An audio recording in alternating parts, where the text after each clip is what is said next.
Canva open ചെയ്യുക. താഴെ കാണുന്ന പ്ലസ് ഐക്കണിൽ ക്ലിക്ക് ചെയ്യുക.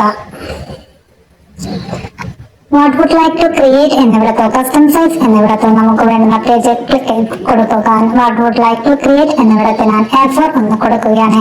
അപ്പോൾ താഴെ ലാൻഡ്സ്കേപ്പ് മോഡ്, പോർട്രേറ്റ് മോഡ് എന്നിങ്ങനെ വരുന്ന ഞാൻ ഇവിടെ പോർട്രേറ്റ് മോഡാണ് സെലക്ട് ചെയ്തിരിക്കുന്നത്. ബോർഡർ കൊടുക്കുന്നതിന് വേണ്ടി മാർജിൻ കൊണ്ട് 3 ഡോട്ടിന് മുകളിൽ കാണുന്ന ആ 3 ഡോട്ടിൽ ക്ലിക്ക് ചെയ്യുക. സെറ്റിംഗ്സ് ക്ലിക്ക് ചെയ്യുക. ആഡ് ഗേറ്റ്സ് ക്ലിക്ക് ചെയ്യുക. കസ്റ്റം എന്നത് ക്ലിക്ക് ചെയ്യുക. കോളംസ് എന്നവിടത്തെ 0 എന്ന് ക്ലിക്ക് ചെയ്യുക. ഗ്യാപ്പ് ഡിഫോൾട്ട് ആണ്. മാർജിൻ 0.4 എന്ന് ക്ലിക്ക് ചെയ്യുന്നു. നെക്സ്റ്റ് റോസ് ക്ലിക്ക് ചെയ്യുക.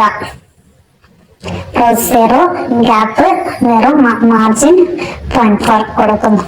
നെക്സ്റ്റ് ഡൺ ക്ലിക്ക് ചെയ്യുക.